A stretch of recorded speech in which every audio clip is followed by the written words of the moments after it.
The lawyer slowly pushed a thick stack of documents across the polished oak desk before looking directly into my eyes.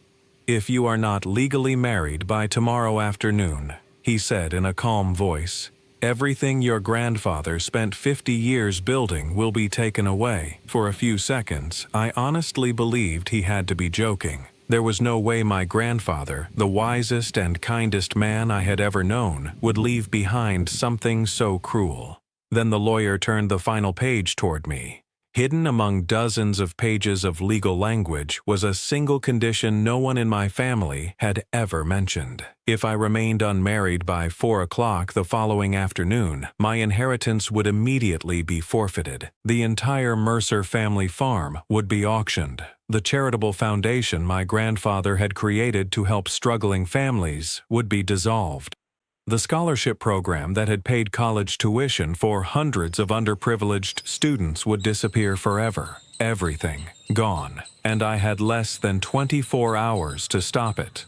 I thought nothing could possibly make that situation more impossible. Then the woman sitting across from me looked into my eyes and quietly whispered, "I'll marry you, but only if you promise me 3 things. My name is Ethan Mercer. I am 36 years old, and until that day, I believed love should never be rushed. My grandfather raised me to believe that commitment was sacred. He often told me that the right relationship was worth waiting for, even if it took a lifetime. While most of my friends were getting married and starting families, I spent my years restoring abandoned farms across the state. Developers constantly tried buying old family properties for shopping centers and luxury neighborhoods. Whenever I could, I stepped in. Sometimes I helped owners negotiate better deals. Sometimes I found investors willing to preserve the land. Other times, I simply bought the farms myself and allowed elderly families to continue living there rent-free. People often asked why I worked so hard for strangers. My answer was always the same, because someone once did the same for my grandfather. Long before I was born, he nearly lost everything during one of the worst droughts our county had ever experienced.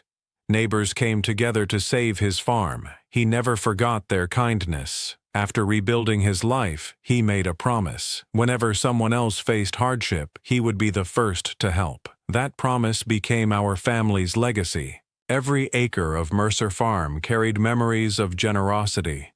Every harvest helped fund scholarships. Every successful season allowed another struggling family to stay on their land instead of selling it to corporations. Money had never been my motivation. Protecting that legacy was. So when my grandfather passed away unexpectedly, I expected grief. I never expected a countdown. The lawyer folded his hands together.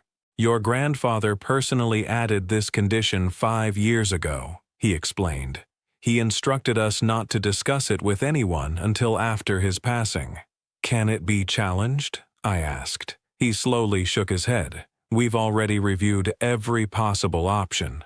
The clause is completely enforceable." I stared at the words again.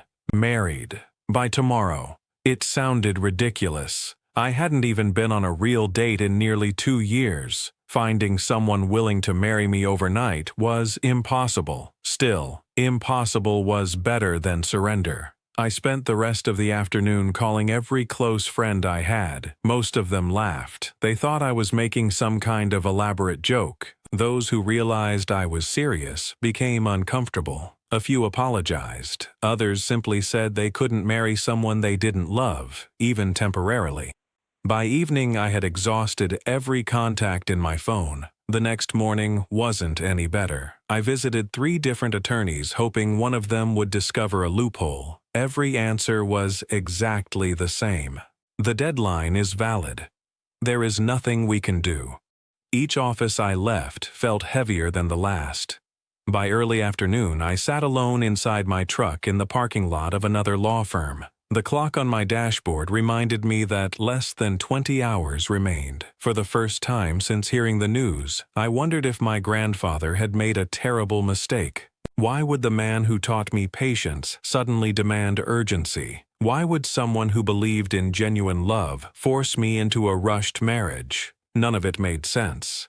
Needing fresh air, I started walking without thinking. Across the street, colorful tents covered the parking lot of a local community outreach center. Children laughed while volunteers unloaded donated food, clothing, and school supplies. I wandered inside simply to escape my thoughts for a few minutes. That decision changed everything. Near the center of the courtyard stood a woman carefully organizing backpacks for elementary school children. Instead of tossing them into piles, she checked every zipper, every notebook, every pencil case before placing each backpack neatly onto the table. When a little boy nervously asked if he could choose the blue one instead of the black one, she smiled warmly. "Of course you can," she said. "You deserve to start school with your favorite color." The boy's face lit up brighter than Christmas morning. She hadn't given him anything expensive. She had simply made him feel seen. I couldn't explain why that moment stayed with me. Maybe because genuine kindness had become so rare. Maybe because she reminded me of my grandfather. Before I realized it, one of the volunteers recognized me. "Ethan Mercer?" I turned around. The elderly volunteer smiled. "You restored my brother's farm 2 years ago." I remembered him immediately. He insisted on introducing me to the woman sorting backpacks. "Ethan, this is Hannah Brooks. Hannah volunteers here almost every day. You two have more in common than you realize." She offered her hand. Her smile was gentle, but there was sadness hidden behind her eyes. "I'm happy to finally meet you," she said. "I've heard a lot about the Mercer farm." We spent the next 30 minutes talking.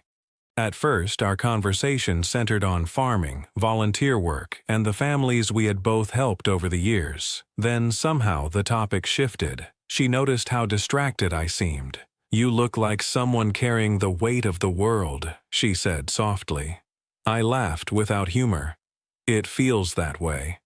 I didn't know why, but I told her everything. About my grandfather, about the impossible deadline, about the marriage requirement, about the foundation, about the scholarships, about the farm that meant far more than money. I expected disbelief. Instead, she listened quietly without interrupting once. When I finished speaking, she remained silent for several seconds. Then she surprised me. "I understand impossible situations better than you think." She slowly looked toward a young girl helping stack canned food nearby. "My older sister passed away 8 months ago. The little girl over there is my niece, Lily. I became her legal guardian."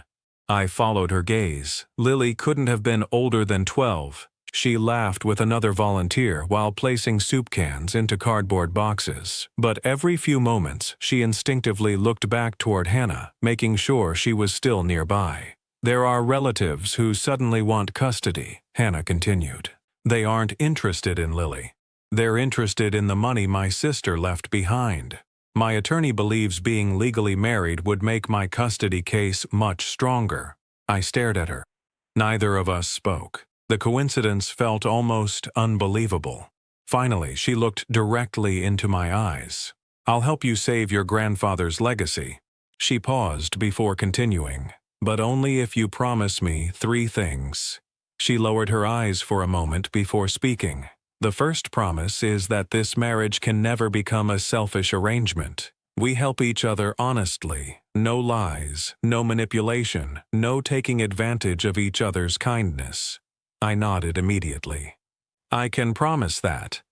"The second promise," she continued, "is that you'll treat Lily like family. Whether this marriage lasts 1 month or 1 year, she deserves respect, stability, and someone she can trust." I looked toward Lily again. She was smiling while handing a food box to an elderly woman, completely unaware that her future was being discussed only a few yards away. "I promise." Hannah took a slow breath. "The third promise is the most important. If either of us truly falls in love someday," she paused, carefully choosing every word, "we will never stay together because of guilt, obligation, or legal paperwork. We'll only remain married if we freely choose each other. If that day never comes, we'll walk away with gratitude instead of resentment." Her words caught me off guard. Most people would have asked about money, about the inheritance, about security. She was asking for freedom. I smiled for the first time in nearly 24 hours. "I promise."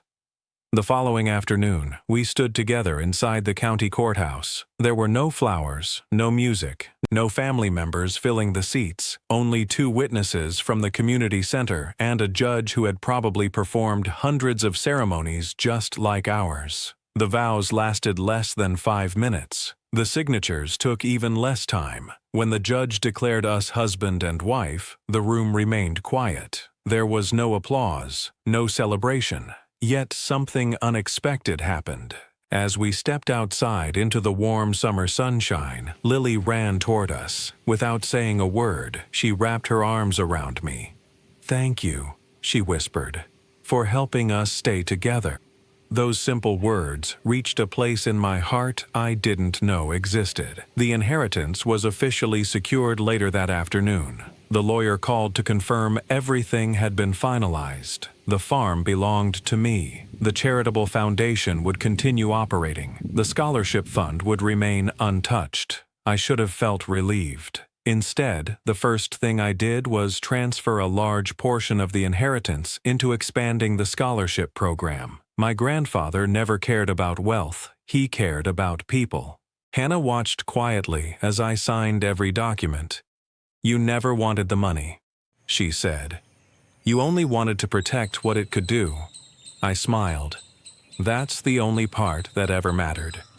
Days slowly became weeks. What had started as a legal agreement slowly transformed into something neither of us expected. Lily still struggled with losing her mother. Some mornings, she barely spoke. Other days, she laughed until tears suddenly filled her eyes because happiness reminded her of everything she had lost. I never tried to tell her how she should feel. Instead, I simply stayed beside her. We repaired old fences together. We planted vegetables behind the farmhouse. We built birdhouses from leftover wood. Every Saturday, we volunteered at the same community center where Hannah and I had first met. Little by little, life became ordinary. One afternoon, I overheard Lily introducing me to one of her classmates. Instead of saying, "This is my aunt's husband," she simply smiled and said, "This is my family." I pretended not to hear, but those words stayed with me for the rest of the day.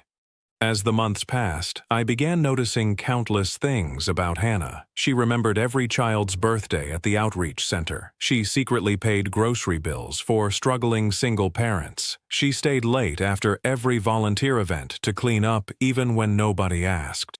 Her kindness was never performed for attention. It was simply who she was. She noticed things about me as well. She discovered I repaired elderly neighbors' tractors without charging them. She caught me delivering anonymous food baskets before sunrise every Thanksgiving. She learned that I visited scholarship students every semester because my grandfather believed encouragement was just as valuable as tuition. Neither of us spoke about love. Neither of us dared. We both remembered the third promise. Months later, developers returned with another offer. This time it was larger than any proposal I had ever received. Selling the farm would make us wealthy for generations. Some friends insisted I would be crazy to refuse. Instead, I invited dozens of local families to Mercer Farm. Standing beneath the old oak trees my grandfather had planted decades earlier, I announced a different plan. Several unused fields would become community gardens. Any family willing to work the land could grow fresh vegetables completely free of charge. The silence lasted only a moment. Then applause spread across the crowd. Children ran through the open fields. Elderly couples wiped tears from their eyes. For the first time, I truly understood why my grandfather had protected this place so fiercely. That evening, while organizing old journals inside the farmhouse attic, Hannah discovered an envelope tucked between 2 dusty notebooks. My grandfather's handwriting covered the front. For Ethan. She brought it downstairs. Together, we opened it. Inside was a letter. My dear grandson, if you are reading this, then my plan worked. Perhaps you were angry with me. Perhaps you wondered why I created such an impossible condition. The truth is simple.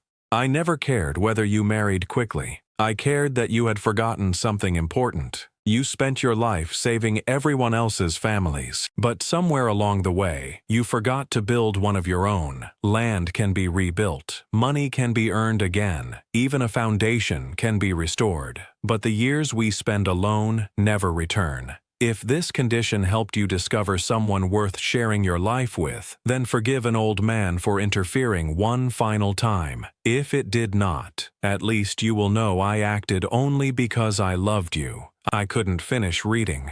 My vision blurred. For the first time, I finally understood. The inheritance had never been the real lesson.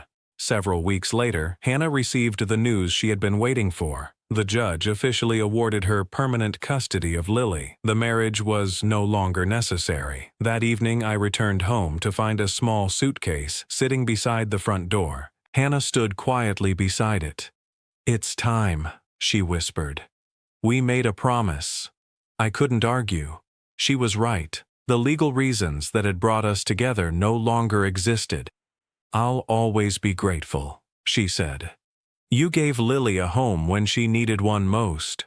You protected my family. But gratitude isn't the same as love." I nodded, even though every word hurt. "I understand." Just as she reached for the suitcase, Lily suddenly ran into the hallway. She looked from Hannah to me before bursting into tears. "No." Her voice shook.